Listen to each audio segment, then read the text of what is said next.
Hi again, and welcome back to the Savvy Psychologist podcast. I'm your host, Dr. Ellen Hendrickson, and every week I'll help you meet life's challenges with evidence-based research, a sympathetic ear, and zero judgment.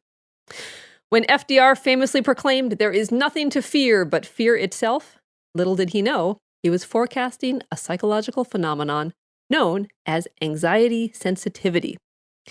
Now, this term wasn't coined until 1985, but when the concept was defined, it was kind of a big deal.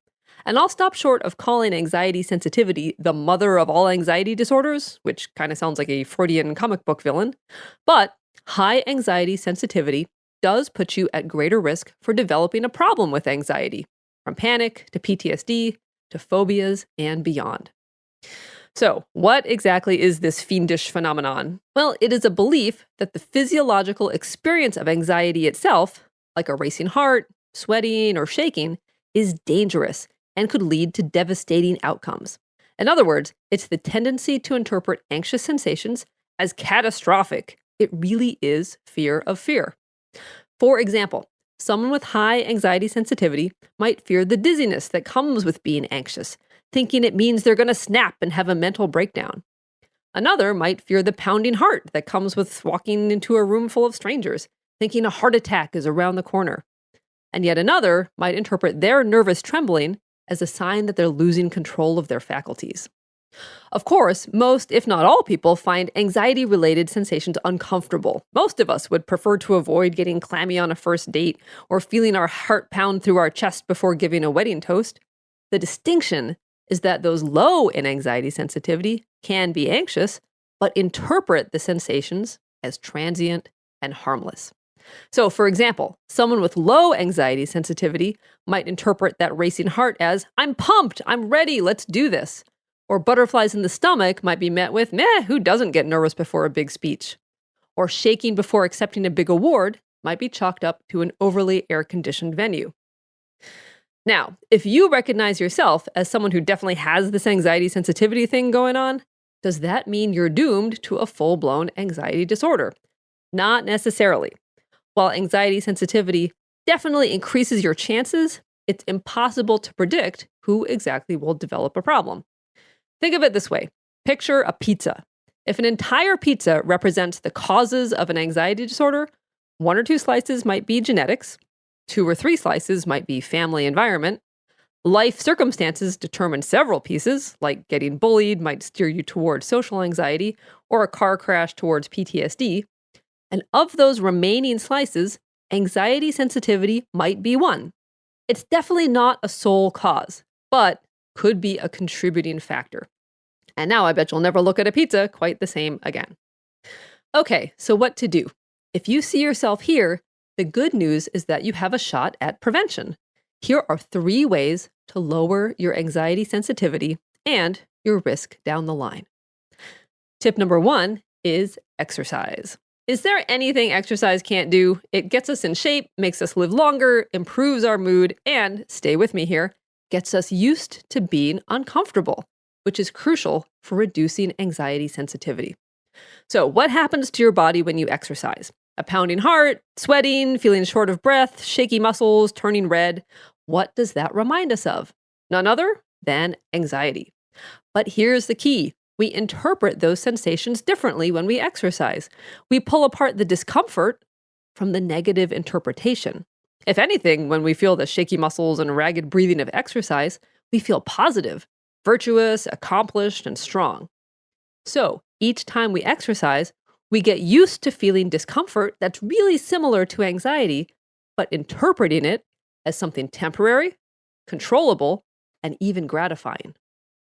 For example, a 2008 study found that a 2-week exercise program resulted in greater reductions in anxiety sensitivity than 2 weeks of carrying on as usual. And I can't believe I'm saying this, but adding my line of work, cognitive behavioral therapy, didn't add anything above and beyond. Plain old exercise was just as effective.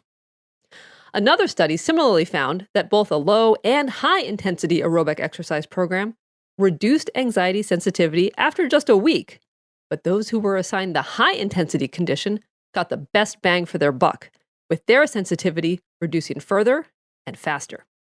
The take home, the way to still the mind is to move the body. Tip number 2 is think back to childhood.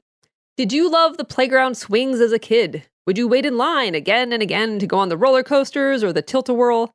Did you love the thrill of going faster and faster on your bike or skateboard? Or maybe you tried the dizzy bat game. No, not the drinking version. We're talking about childhood here. Where you put one end of a baseball bat on the ground, your forehead on the other end, spun around, and then tried to walk. If you used to do any of these things, you probably remember them with a smile. And therein lies the secret. Making yourself feel woozy and your stomach feel flip-floppy used to be fun. Now, you don't have to get out your old plastic wiffle bat, but try this for starters. Do some gentle neck rolls. Drop your right ear towards your right shoulder, and then, in one slow, fluid motion, rotate your head so your chin rolls to your chest, roll your left ear to your left shoulder, and finally, tilt your head back towards the ceiling. Gently round and round you go. Focus on the sensation of movement and slight dizziness, but think of it as relaxing or amusing rather than threatening. For more practice, you could spin around in a desk chair, take a turn on the swings at your local playground, or anything else that makes you say wee, where you might previously have said yikes. Whatever you try, the key is to reinterpret body sensations as exciting or harmless, rather than as a sign of impending disaster. And finally, tip number 3 is rethink the consequences. When you find your mind jumping to the worst-case scenario, think about what other, more benign things might also be possible. For example, I had a client who felt dizzy whenever she looked down from a height, like a bridge or a balcony, and interpreted her dizziness as an existential crisis. Does this secretly mean I want to jump off the bridge? What if I freak out and I kill myself? By contrast, when she started thinking about her symptoms as simple vertigo, her fear disappeared. For you, try to interpret body symptoms differently. For example, when I can't keep my mind on a task, I might be developing dementia. Becomes, when I can't keep my mind on a task, I must have a lot on my plate. Or, when I'm really tired after a long day, it makes me feel fragile and vulnerable to burnout. Becomes, when I'm really tired after a long day, I know I'll feel better with a bath and a good night's sleep. To sum it all up, to break the cycle of anxiety sensitivity, build up your tolerance for body sensations, think of them as benign or even fun, and you'll go from sensitive to next in line for the tilt-a-whirl. If you love the show, never miss an episode by subscribing to The Savvy Psychologist on iTunes or Stitcher or listening on Spotify. Or get every episode delivered straight to your inbox by signing up for the Savvy Psychologist newsletter at quickanddirtytips.com/newsletters. And of course, check us out on Facebook to find lots of archived episodes no longer available on iTunes. As always, thank you so much for listening. I'm Dr. Ellen Hendriksen, and The Savvy Psychologist is strictly for informational purposes and doesn't substitute for mental health care from a licensed professional. But next week, we will tackle whether to fish or cut bait, how to know whether to stick out a sticky situation or shut it down. Thank you again for listening, and I will see you next week for a happier, healthier mind.